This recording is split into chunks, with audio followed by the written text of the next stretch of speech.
Automotive Aftermarket Peoples. It's Carm Capriato, Remarkable Results Radio. Hey, don't forget, we are on YouTube. We have been for, oh my God, years.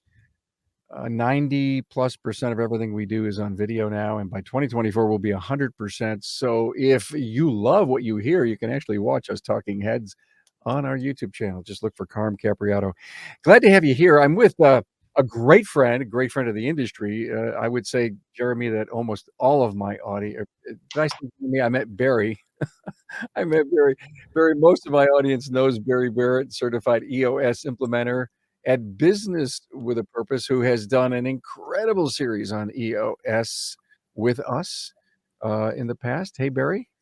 Hey, Carm, how are you? Great. I'm great. Thank you for bringing with you Jeremy Bates, president of Bates Security at batessecurity.com. I got on the website, Jeremy, batessecurity.com, checked it out, found out a great second-generation family business. We are. Do you want me to talk about it? Yeah. And by the way, the audience is probably saying, okay, I guess I'll turn this off. They're not going to talk about automotive and business acumen and all that neat stuff. But you can't turn this off, because Jeremy's family business is no different than yours if you own a shop or you're a service advisor or a technician, because Jeremy has technicians, he's got salespeople, he's got everything we have. And one of the points that my great friend Barry wants to make is it just doesn't matter what kind of business you have, they all share in the same challenges. And there's a great story behind this. Barry, I just want you to start this thing off and have people realize that not every business has its own unique problems or issues or challenges or upsides. Yeah, it's exactly right. You know, I grew up, I cut my teeth in the automotive repair business. And now I don't have a lot of automotive repair businesses that I work with, because I'm not a consultant. I teach a system. And now there's a lot of automotive repair businesses that use the system that I teach, and it is agnostic to all businesses, and because it's a system, it works. It's just like your operating system on your computer. It just runs the processes, that runs the other apps, if you will. So what I've really found out after working with, I've done 361 sessions. Bates was actually my 300th session, which we had a good size celebration. My wife brought cake, and Jeremy and his family and his business helped us with that. And it was an honor. I was super glad it was Bates. And as I'm working through these businesses, I'm realizing that there's technicians in every business, there's salespeople in every business, there's suppliers in every business. And just like our kids, we all think our kids are special, but only to the parents. And we all think our businesses are special, our industries are special, but it's only special to us. I was talking about Jeremy just went to a Security Expo. A security expo. Well, we go to these automotive expos, and, you know, I said, I'll bet you people at your expo said, you know, in the security business, you know, it's different than every other business. And at the automotive expo, we say, well, you know, automotive is different from any other expo. And when we hear, well, I'm in the wrong business, and I've never heard someone say they were in the right business. But after going and knowing, you know, 600 EOS implementers, and, you know, we've got over 15,000. I actually think it's almost 20,000 companies running on EOS now. We all get together at these our EOS quarterlies, and we say, you know, every business is about the same. And we just get to see the inside business of many different businesses. I think I have 25 clients right now. Jeremy has referred me to almost a fourth of my people come from Jeremy's recommendation, which is very cool. So thank you, Jeremy. He's a raving fan of EOS. He kind of likes me, but he's here because I want the automotive world to listen to someone who's in the security business, and you're going to hear your business and his story. And if you'll really listen to his story, he's a second generation, and they have one of the healthiest businesses that I have ever been around, and not just financially, because they're healthy there too, but more importantly, they're healthy with culture, which create financial health. So that's why I wanted to have Jeremy on here, to have a genius teaching the other geniuses. Well, before you start, Jeremy, and take over the entire show, Barry, you just mentioned the C word.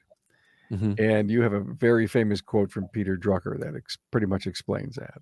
Yeah. Culture eats strategy for breakfast, right? Peter Drucker. And it just does. But if you have culture and you have strategy, you can't lose.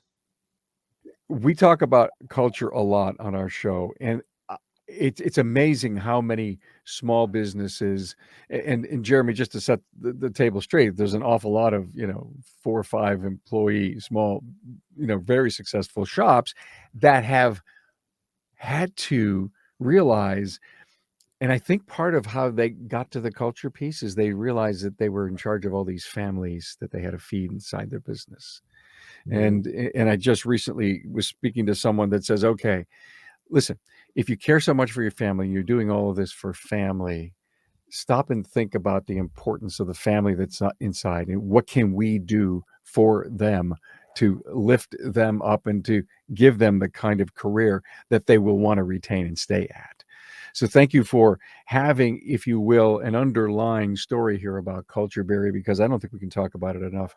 Mhm. Jeremy, wow, how exciting. Family business, second generation mom and dad are still with us. And when I read a little bit about Sonatrol, I remember Sonatrol being here in Buffalo. Do you own Sonatrol or just own a few of the franchises? We own 2 franchises with it. That's how Okay, my parents got started in the business. Is through Sonatrol. cool. And you, of course, created Bates Security, and kind of, would you duplicate the Sonatrol model in Bates Security? It's interesting. So Sonatrol has some unique technology and features that every other security company, including Bates, does not have. What we learned from the Sonatrol is just how you go about business and the type of service that you provide, a full service culture, which plays a lot into our family culture, our culture here at the business. So when we realized that that was really what made Sonatrol successful in today's market, and we knew that we were wanting to go outside Lexington, Kentucky, which is where we're based, we wanted to create a brand that we own that we could take into other markets, which is how Bates came along. Hey, look, if you earn your living in the automotive service aftermarket, Apex is for you. Now, if you attended Apex 2022, then you realize the incredible commitment that Apex has to the service professional, shop owner, and technician. Joe's Garage is your place to be, with 10 working bays as you experience real live working conditions, along with exciting demonstrations and the latest equipment presented. Also, the best tech companies from tools and repair to management software had their latest and the greatest on display. You also attended technical business management training with the industry's best and brightest. Work is already underway to make next year's Apex 2023 even better than ever, with more product demos, trending training, marketing, and the latest in business management training to help you grow your sales and profits. Remember, if you earn your living in the aftermarket, then Apex is the expo for you. Continue listening as we bring you the latest from Apex 2023. Save the date, October 31st through November 2nd, 2023. Hey, let's face it, your shop management system is the single most important tool in your shop, period. NapaTrax has made selecting the right shop management system easy by offering the industry's best, most comprehensive SMS. Now, it all starts when a local representative meets with you to learn about your business and how you need to run it. After all, it's your shop, so it's your choice, and having local representation is a huge plus. Customizing tracks to your business, whether you're a one-person shop or a large multi-bay or multi-location company, a representative consults with you to help optimize your shop's workflow, efficiency, and profitability. Trax always has the flexibility to do business how you need to do it, which means it can also grow as your business grows. And unlike the other guys, we'll be there for you after installation with the best training and support in the business. Yes, a learning management system tailored to each role in your company. Simply put, Trax was designed and built for shop owners just like you. Visit us on the web at NapaTrax, that's NapaTracs.com. It's so interesting to see the different cities that you're in. When I scoured the website, these are what would you classify branches? Yes, sir. So we're in 5 branches, and 2 in Kentucky and 3 in Florida. And we ended up in Florida. So if you read some of the story, you saw how my mom and dad got started in this business in Dallas, Texas, and moved our 2 sons kicking and screaming to Lexington, Kentucky back in 1984. And we've been growing the business ever since. But my brother wanted to have kind of his own experience where he was starting something from scratch. So he and his family relocated to Jacksonville, Florida, with the backing of the company. And that was our first branch that we started. And that's how we ended up getting in Florida. I love the whole family idea. I came from a family background. I sold my business to a really great family, so I get this. And sometimes it's so difficult to create a healthy family business operation. What's your secret? A lot of hard work, of course, but it starts with the family business. The company was started by the Miller family back in 1969. Parents bought it in 84, and my brother and I grew up in it from middle school, high school through college. And it was a small, probably 10, 15 person company. I need to get that number, but we've grown since then. But our success, I think, lies in the fact that it is a family-owned and operated business. And my dad was adamant, supported by my mother, that we would not be given just our responsibilities or salaries or anything like that unless we earned it. So I think a lot of family businesses get into a lot of problems when they don't have those expectations for the second and third generation. So I'm second generation. My brother and I, we had to earn the trust of our parents. And, we worked up, I think my first official job was being the weekend janitor and, cleaning restrooms in the office and trying to earn some extra, money, like chores. But I think at the crux of it is having a good family business and then surrounding yourself with good quality people that are similar to you. So we have a good family. I'm proud of them, and then we have good, awesome, super fantastic extended family. Barry, I don't want to get in your way because I know you got a lot of things you would love to steer this dialogue, but Jeremy, where'd you find Barry? So funny. So my brother had come across this book called Traction. I think we all know about it, and put it on his bookshelf. And yeah, there you go. Yep. And so we didn't do anything with it. But then he ended up moving back to Kentucky after he got us successfully launched in Jacksonville, and got the entire senior leadership to read it. And we're like, you know what? We really want to do this, but we don't. How many times have you gone to a conference and you hear all these great things, or you have a speaker and you hear all these great things? You should do this and you should do that, and then you get back and you get in the thick of things with work and you don't do any of it. So a lot of our success over the years has just been through sheer force of nature, right? Just making it happen. And we've reinvented ourselves a couple of times, but we're getting to the point where it was just hard, right? So Brian brought up this book, we read it, and we're like, if we're going to successfully implement this, we need to hire a pro. So, I Googled the website, looked it up, and a lady there got me on the phone with Barry Barrett. I wanted somebody with business experience and that could come in and handle me and my brother. And, we like to have a little fun and tease and, all that stuff, as Barry knows. So, I wanted somebody that could command the respect of my team and help us, take this seriously. So we knew ourselves, Carm. We knew that if we were going to be successful with EOS, now it is over 2 years now, Barry. But if we were going to be successful with it, we knew that we had to have somebody like Barry. What I know about Barry is he will let you have fun up to a limit. Because Barry is this fun yet very disciplined guy. He knows the mission. He knows what he wants to get done. But don't get too loose on Barry, because if not, he'll lasso you together. Am I right? Oh, yeah. But now, in fairness, I've had to lasso him a couple times. It is true. Oh, my God. I just learned something new. Oh, yeah. Jeremy has this very no nonsense when it comes down to it. Jeremy will call you out very directly. And that's what I love about it, because we get each other, because it's this give, push, pull. Now, Jeremy is a visionary trapped in an integrator's body right now. And so we're IDSing that to solve that. But I'm telling you, he's one of my favorite people, because we are similar and we can push and pull. And the problem with them is it's so exciting in the room that I get caught up. And his brother, Brian, now we are really alike. Oh, yeah. And Brian's a salesperson. We're sales nerds. We've read Zig, we've Tom Hopkins, and we'll start nerding out. And Jeremy's like, whoa, whoa, whoa, this is not a sales seminar. Yep.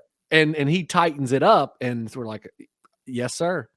He actually, and I say this every time in front of you, but he said this, my favorite thing to me, and neither one of us remember what the circumstances were. And I had said something, I asked a question, and he said, well, this is early on, like probably meeting number 2. And he looked at me with this look of disgust. And he said, well, who are you? And I go, I was just asking a question. You make me sound like this bad guy, Barry. No. It's this. He just wants to know what you're talking about, and then once you clarify it, you're friends again. Not that you weren't friends in the first place, but then he lets you off the hook. So I love what you said about me, but Jeremy is cut that way, and that's what I love. Great story. Great story. Thank you. Hey, look, Jeremy, I have to dig deeper into the force of nature. Every once in a while, we all get a wanna do moment. WANNA, do, wanna do. Yep. And we need something. Either we don't listen to our intuition, we don't see the world around us, we're looking through the wrong kind of glasses. Describe to me what force of nature means to you. Maybe someone will say, I got that, and I'm not implementing enough because I'm not listening to my force of nature. Possible? You're referring back to my, just sheer force of nature growing our business. Yeah. So, I'm driven to succeed. My brother is driven to succeed. So we both come up through the sales side of our business, and we just, back then I was in charge of, just me succeeding, right? When I was just a salesperson, and then our responsibilities started growing, and, Brian came into the sales side of the business, and we're growing. And then I started getting exposed to the rest of the security industry and seeing other companies. And I'm like, I want to be like that. I want that. I want what they've got. Mm-hmm. And I say because it's not just, I don't mean just me, but my team. I want our family business to have that type of recognition. And there's this thing called the SDM 100, and I wanted to get onto the SDM 100. And the first time we got on it, we came in at number 98, and we had been working our butts off, and we applied to get on there. We came in 98. The next year we dropped to 99, and then we've kept growing since then, and we're now number 32. Barry, I don't know if I had told you that, but we got ranked to number 32 as we've grown our company. So a lot of that was done through sheer force of nature. So, we have a lot of peers in the industry. We've been part of 3 different peer groups. One is brand new, so that doesn't count, but 2 different peer groups over the years, learning best practices, because it's, there's nothing unique, right? It's all up here. We hear great ideas, and a good friend in the industry calls it R&D, rip off and duplicate. And so we all R&D off each other, right? And it's just going home and putting those things in practice. But the challenge is when you have success, problems come with that. Growth. You can, I've had some, and like, why in the world are we having these issues, right? And what worked 5 years ago doesn't work today. What worked a year ago doesn't work today. Sometimes even 6 months ago. So when I say sheer force of nature, that's what I'm talking about. I mean, we were just making it happen through good work ethic, educating ourselves. But I did not have any type of tool like EOS, an entrepreneurial operating system, not software, but an operating system, to say, hey, there's an easier way to do this, and instead of having to make it just sheer force of nature, making it happen day in, day out. Would you be where you are today had you not implemented EOS? So I knowing who we are, I think we would have, but probably maybe not as, we just started our journey just over 2 years ago. And I think we probably got where we are today quicker.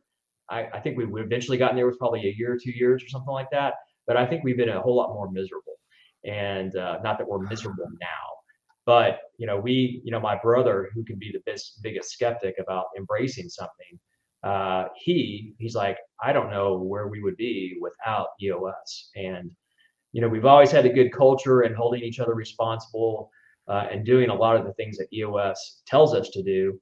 But it all kind of crystallized and created clarity, having the EOS model to work off of.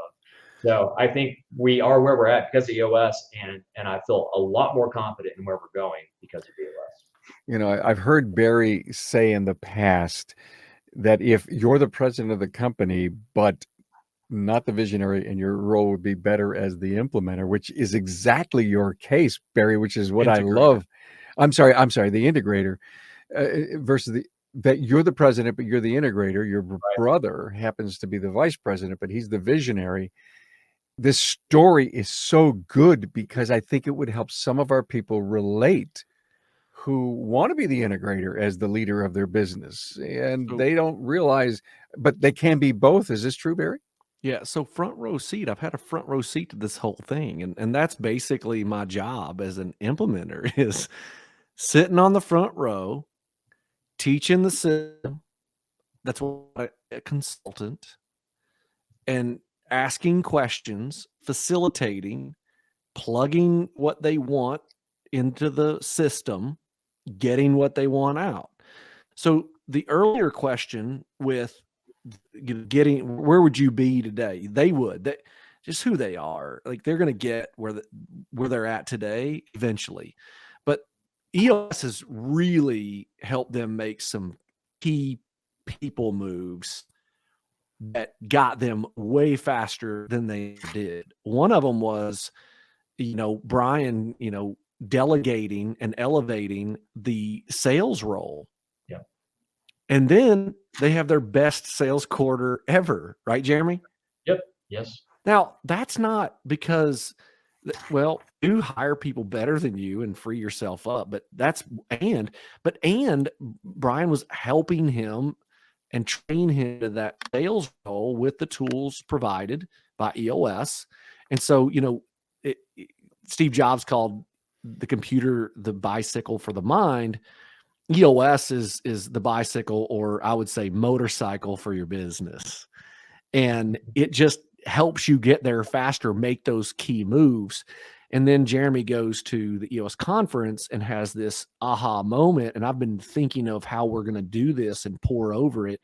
And I actually got a chance to have another implementer's input, and Jeremy and Brian, and the implementer said something to me that I didn't expect him to say. I thought he was going to affirm what I was doing, and he didn't. And I thought, well, there's an and conversation here. And I've been thinking about it. And, I think Brian's a good visionary for new ideas, but Jeremy's this unbelievable visionary for understanding where we're going 10 years out. And so there's an and conversation that I'm finding a new understanding of EOS myself with. And so working with these types of businesses, you grow as a coach, because I can't, by definition, consult for them because I don't know their business. Right. And so I found myself getting in the way of automotive repair because I had my own ideas that were not right for their business. Talk to Judy Zimmerman about how she got so much more because I didn't give my opinion about what she should do. I asked her team, hey, what should you guys do? And plugged it into the system there. So then let's go to the culture. They already had a great culture before I showed up. So don't let me tell it. But what we did is identify those core values that they already had in their business. And now they've crystallized that. And now they're actually making, hiring, firing, rewarding, recognizing, and reviewing decisions around them. And there's a system that everybody agrees on. And it's not just Jeremy understands what they are. It's not this into the ether decision. It is actual 1 + 1 = 2. And they're able to make decisions at a scale. But they were living their core values before Barry Barrett ever showed up. That's why they're so good. Is the challenge of finding core values, Barry, in companies as an EOS implementer, one of your biggest challenges? No, they're easy. That's the easiest thing I do is discover their core values because they already exist. And companies that will invest in something like EOS generally have a shared core values, and they're really good. Because remember, core values are not good or bad. They're your values. A con artist has core values.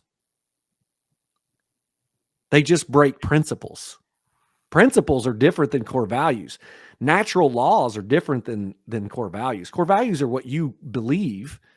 And so, Mother Teresa had core values. They lined up with principles and natural law. Con artists don't. So you can have core values. And let me tell you something. You look at your people, that's actually who you are. Mm-hmm. You complain about your people. I never hear complain about their people. Bates Security. They don't.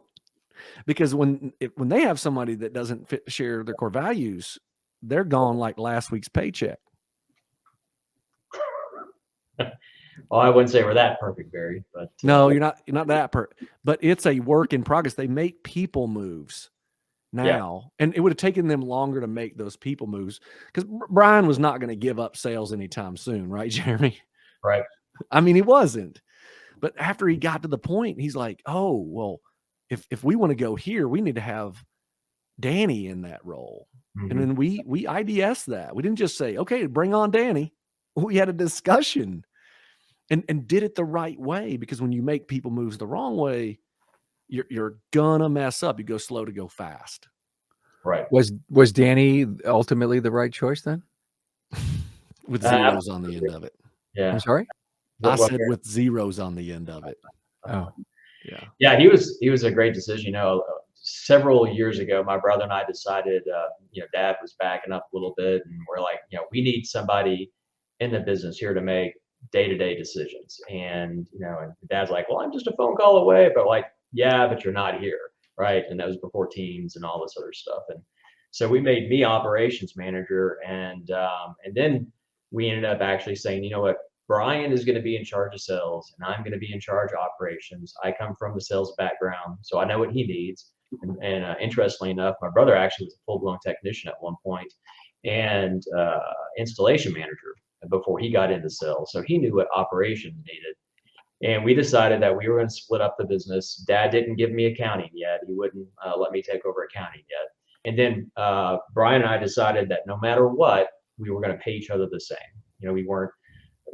We were going to be, equal about all of that. And then so over the years, we grew up the company, matured it, and got to the point where we, less than a year ago, the visionary seat was open, and theoretically it was my dad, my brother, and I. We were the visionary, collectively, and Brian was in the sales seat. I was in the integrator seat, or am. And then we finally started realizing, hey, we've got a guy that can take over the VP of sales seat, our sales seat, and then allow Brian to take on the visionary. And we're not, he's doing some visionary stuff, but we're still doing some things like giving him some rocks. You just can't pivot perfectly. But Danny does not have the distractions of ownership, does not have the distractions of debates. He doesn't, he can't second guess everything. He can, obviously, but he's a very trusted part of our team. But he has one goal in mind, and that is, or one thing in mind, and that is to grow the business. And my brother and I are very conscious that we can get in the way. We get so many things on our desk. Barry accuses us of overthinking, which I think we do. So I'm probably overthinking that, just the way I told you that. But Brian and I can get in the way, and not because we want to get in the way, or but we can unintentionally and detrimentally slow things down. Danny doesn't have that distraction. He has gotten all the sales seats filled. He's getting training done. He's getting more done. And Brian's very good, don't get me wrong, but he's getting more done because he's focused 100% on just doing sales. And then so hopefully, over the next year, we'll really, really be able to take advantage of Brian in his visionary role. All this super relates to what we do in our industry. There's no doubt. Jeremy, are you happy in your role? I am happy. And, but we had to, when I took over my role, so I also sit in the chief marketing officer, or, the person in charge of marketing. So I told my brother, I said, look, I gotta have something fun. And, he got sales, and I'm like, I've got to have something fun. So I do that. Probably sometimes my marketing manager, she reports directly to me, but technically I sit underneath Danny on the accountability chart. But I think on the other stuff, I do struggle with things because I'm good at getting things launched, and then I'm good about moving on and just think that everything's getting taken care of. And then a problem pops up, and well, what do you mean we're not doing that? So I think we just can't put both of us in visionary type roles, or you can't afford it all overnight. So reality does dictate things sometimes. So but I am happy because part of our core focus is building a great company while enabling personal success. And Carm, man, we have so many cool success stories of our different team members, people that longest term employees, almost 37 or 38 years now. His success story, we've got probably 36 more that I could probably rattle off to you if you gave me the time, just off the top of my head. But it's just so cool to see our people succeed. And I can't have a successful business unless they succeed. And of course, it helps them be successful if they have a great company to work for. So anyway, yes, I'm happy. Yeah. I got a chance to sit in on half of his core values speech last quarter, because he does a core values speech every quarter, because that's EOS. And man, they call out their people and what they're doing well, and how they're these individuals, right? And every quarter there are different individuals that they call out. So they're cultivating, they're calling people out, right? I don't often quote Napoleon Bonaparte, but when I do, it's this one. No one would give up their life for money, but they happily do so for a bit of yellow ribbon. Right? I was in the Marines. I'm like, people would die for the ribbon, but not the money, because they don't pay you much. Right. And I don't want to get away from this conversation, because I know what everybody's thinking. Well, you've trained salespeople, but what about technicians? Jeremy, what have you guys done to be able to train technicians at that scale and have technicians that aren't, what we call prima donnas? Mm-hmm. Well, first of all, it's having our core values in place. And so our core values would not tolerate a prima donna, and it is probably the biggest thing, right? But, we have gone through, so I've got 5 locations with one that has 30 technicians. One has got 5 technicians, is the smallest amount. And, they're servicing all kinds of different systems out there. I guess it would be similar, a technician at an auto repair shop servicing many different types of makes and models, right? So, so it can be very, very challenging. And part of our growth model, most of our growth is organic, where our salespeople go out and sell it, and we install it. But we've had a good amount of growth through acquisitions. So we've taken over other security companies' systems, and which means other technologies, most of the time, that maybe we would not have sold ourselves. So the core values, being very deliberate. We do offer good wage for our technicians. We do reward them. We're giving recognition constantly. We struggle just like everybody else does, trying to attract good talent. Retention of talent seems to have gotten much better. We just had a guy give his notice a couple weeks ago, and then I found out yesterday he's actually wanting to come back. So, the grass is always greener on the other side of the fence. And I mean, I could get into a lot more detail about what we do, but a lot of it's just having the right person that fits your core values, make sure they go. Another thing we've done is we've given up on trying to hire technicians, right? We're no longer waiting for the knight in shining armor to come through the front door and say, hey, I'm here to save the day. Give me a system to install or go fix. Some of our best technicians talking about personal success stories are the guys, and we have actually one young lady who's a technician, so I shouldn't say just guys, but some of our best success stories are the ones that started and knew nothing and have become key technicians. They had the work ethic, they had the desire to succeed, and if you've got those two things, I'll teach you, collectively, we'll teach you how to be successful in our business, and we'll reward you appropriately and fairly. Grow your own. That's what we're doing. I'm sorry. That's what we know we need to do in our industry, is to grow our own. And I want to say this real quick, Carm. If you are listening and you are saying to yourself or out loud to someone else, or saying it out loud to yourself, well, security is not as it's not as hard as cars. You are missing the point, because you are wrong. Because I've had the front row seat to both industries. It is hard at either side.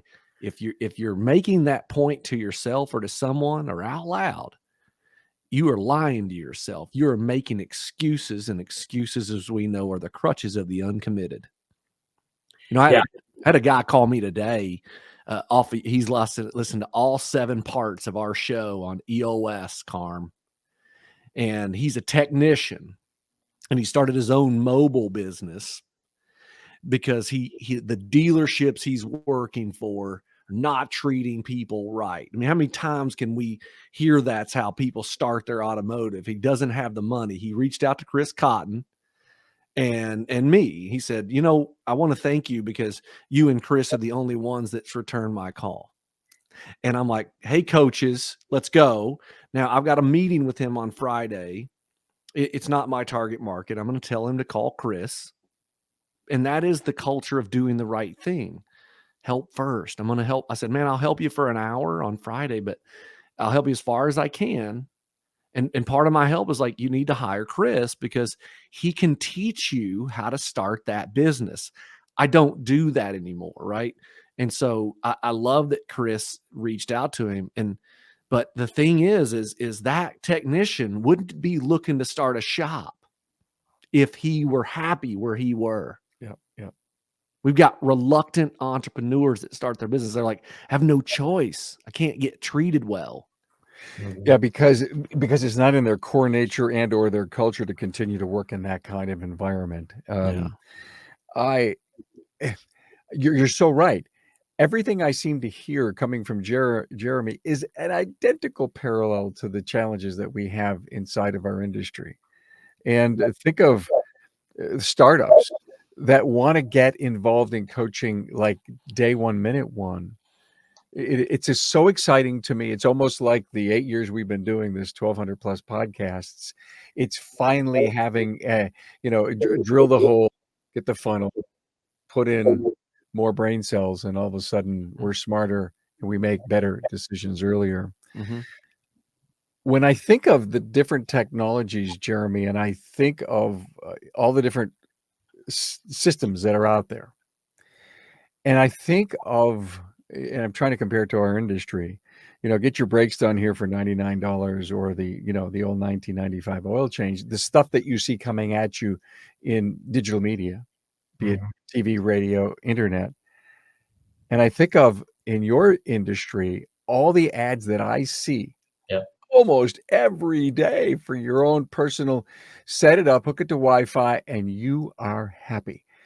And I can't imagine how you have to deal with that sitting across from a customer who's saying, what do you mean I just can't get what are you talking about? You got to run wires. What do you got to do here? Is that your biggest challenge, fighting what's the generic, quick, fast, down and dirty? Sure. That is one segment of the security industry. And so, we're in the commercial and the residential market. What you're describing is typically the residential market. There's DIY, there's MIY, there's lick 'em and stick 'em systems, I'll call them. But there's literally companies out there that will hire people and they'll be installing security systems the next day, which is not the way we do it. And most of my peers, my peers are not that as well. I mean, the residential wireless systems are perhaps the easiest systems to learn right quickly, but there is still an art, still a science to designing, to knowing what works really well, how to troubleshoot. But then you got systems where, downtown Lexington, I have an entire city block that I have access control and burglary and video surveillance systems that we're controlling. We didn't do the fire system. I mean, that's part of the security industry too. But you've got multi-rise, very, very large buildings. Think of New York City, any downtown. I mean, the complexity of installing those type of systems it takes a lot of guys and gals that really know what they're doing, as well as their managers that, helping out, project managers. I mean, look, I know how to open a car door, get in and turn it on, right? But that's only the car that I drive. I don't know about other cars. I rent cars from time to time and I still get stumped. I had one where I push a button. Anyway, it was different from what I'm used to. And so I know nothing about vehicles, but I'm sure some stuff's easier, some stuff's more complicated. I'm sure it's even more complicated with computers as part of it. I'm going to get in trouble if I say any more. But security is not simple, and it takes a lot of work and a lot of hard work to do it, and to do it right, and to make sure the customer's happy. And so, yeah. We talk about in our industry a lot, Jeremy, that you're entrusting us to keep your second biggest asset, your wheels, your life, safe and reliable. Yep. Wow. And Barry, I would have never thought until Jeremy was here that that's almost the same kind of discussion you would have with a person looking for a security system. You're looking for safety, paramount, and the reliability. And recently, this whole reliability thing, guys, has just piqued my interest. And I'm working with someone that we're going to do a show on network safety, security, and redundancy. Mm-hmm. Tell me that's not important, Jeremy. It's very important. We find ourselves doing a lot of IT work, and we're working on networks all day long, right? So, I pretty much anything I can sell you and install for you is involved on a network. And you talk about the four wheels. So Barry's home. Is it okay if I say who your security company is? So absolutely. Barry has he and his wife Nancy have a very good security system, and it's people charge us with life safety, making them have peace of mind while they're gone to work, while Barry's traveling, Nancy and the kids are at home, or Nancy and Barry are traveling and they're keeping tabs on the kids. Mm-hmm. So that's the residential. And then you take it to businesses. We've got fire systems, security systems, making sure that the place has good protection. If there's a fire, we're calling the fire department. Video to help business owners monitor what's going on. I'm sure many of your auto clients, auto repair shops, auto businesses have camera systems and security systems, right? So we provide tools that are just as important and for business owners to make sure their businesses are being run properly. So it's pretty important. Very interesting parallel. Very, very interesting. So what do we need to know, Jeremy, for an EOS implementation that you did with Barry? I mean, trying to encourage more and more inside of our industry to take this leap, which I think you can read the book Traction and attempt to do it yourself, but I don't think you can get as far as you can get, as solid as you guys have become with it, without really getting hiring an implementer. So I will tell you, our EOS journey has really been eye-opening. It's created bandwidth and clarity, and one of the things I want to be able to do is one day step back, and I know that I have the next generation in place and other iterations of management in place that can run the company for me. I don't have to be here all the time, right? But it gave us a true operating system. It's industry agnostic. It is something that can be put in every single business, and what 80% is the goal is, Barry. But as much as you can implement, and we were just it was all about being, we're going to hook, line, and sinker. We're not going to go try to recreate this wheel. I've heard Gino Wickman speak several times now. We've read Traction a couple times now. I love the ecosystem of books that are meant for businesses like I run, like your audience. And there's so many. Good to Great's a great book, but you know what? I feel like so many of those books are written for Fortune 500 companies or people, run these humongous businesses. And we get great nuggets out of them, but they're not really meant for me. And so that's what I love about this. And then going and getting exposed to different speakers, my implementer, it's great. And then one thing I've also noticed is, and it's stuff that once I know it, and once my team knows it, my senior leadership team, we're passing that information along to our managers and then to their employees. And so it's self-perpetuating. But what's really cool, like at the conference last week, we heard 3 or 4 different speakers, and it's just none of it's unique information. It's like you hear these themes of EOS all over the place, right? I'm like, I've learned that in EOS, and that's true. Well, I'm already doing that because I'm doing it in EOS, and so it's just every time now I'm listening to another motivational or educational speaker, what it's now doing, it's reaffirming things that I've learned and that I've learned from Barry, that I've learned on my own, that we've taught ourselves. I know we have a quarterly coming up in, I think, 2 weeks, just under 2 weeks. Yeah. Our next quarterly, and there's going to be stuff in there that I've heard before, but it's gonna click with me for some reason, or it was so good I forgot to keep doing it, and now it's a refresher. So yeah, you'll have epiphanies. I just told you, like, they have a new situation. I've done 360 some odd sessions, and I'm learning something new and I'm going to talk to another implementer.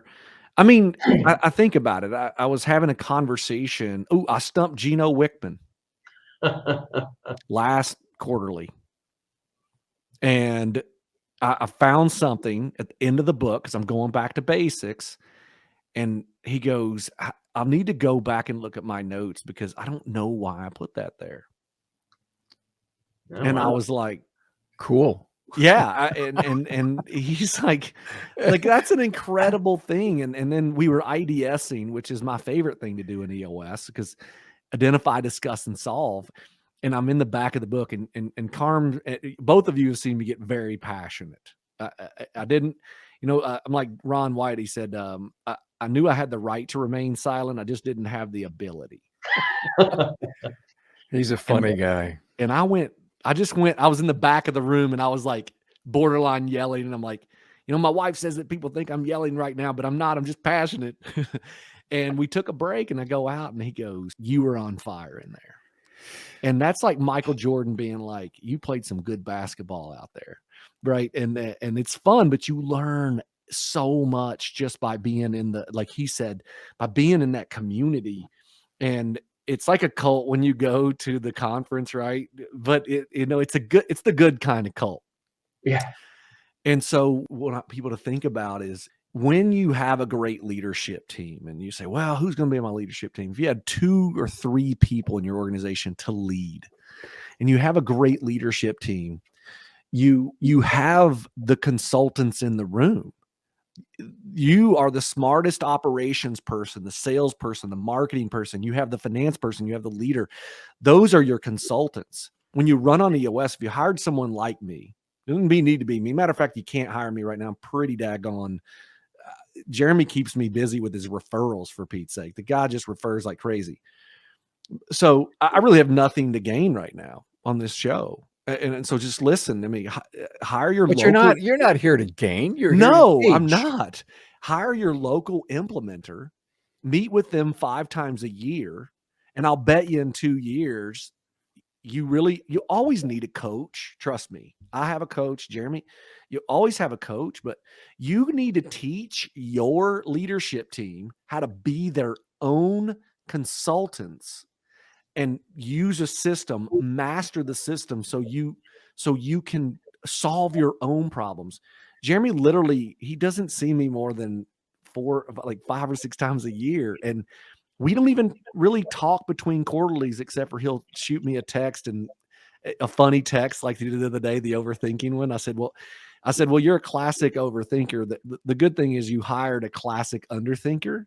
So I'll let you not do that, right? So we have this relationship, but it's a very hands-off relationship because Jeremy and they know how to run their business. And if I can teach them how to do that, then they can graduate and then I can go teach someone else. And then you're actually helping people to know how to fish. Now, Yeah. a lot of people, some people do keep me around forever. They're like, you like delegate and elevate, Barry? We just like you to run our quarterly. So you're here for that. And I say, okay, I'm good with that.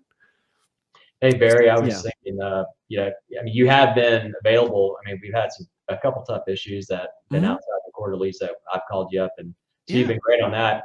But one thing I like about those quarterlies, it is, it forces us, it's a planned meeting. It makes us, all five of us, get out of our office, turn off the cell phones essentially, and talk about business, working on the business. Mhm. And so, we were actually just talking yesterday, Barry, yesterday, about so once we graduate, are we going to keep Barry?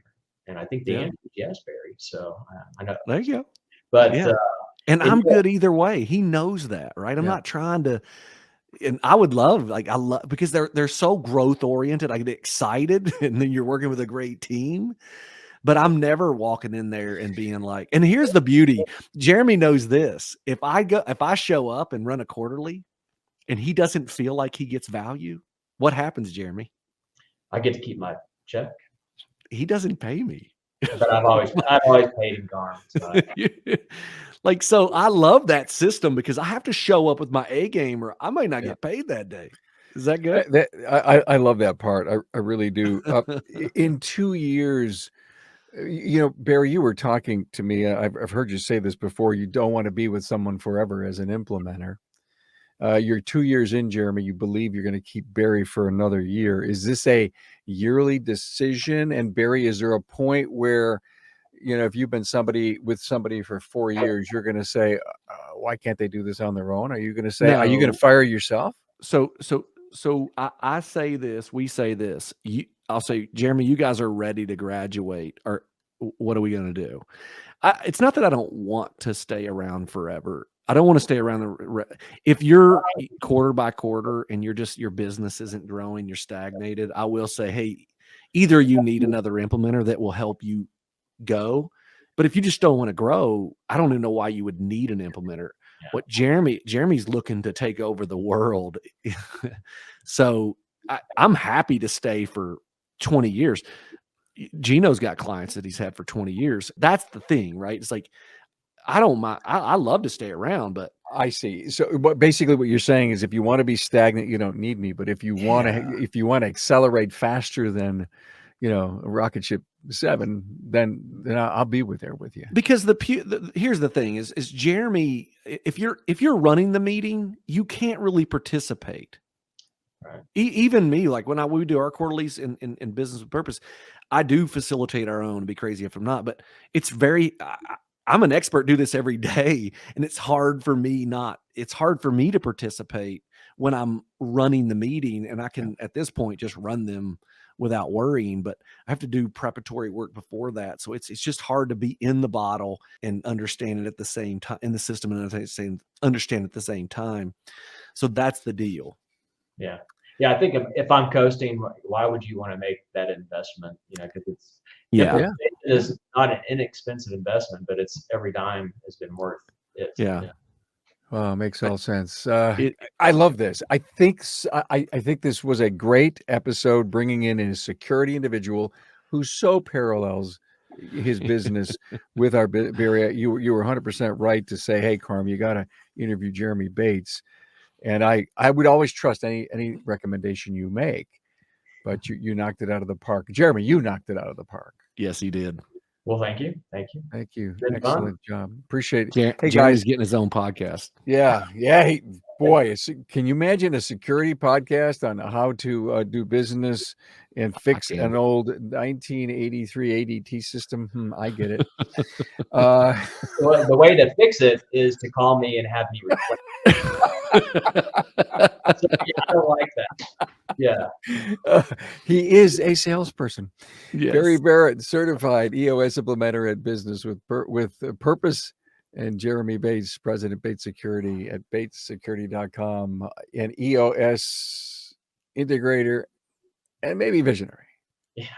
Oh, yeah. Thanks, guys. All right. Thank you. You.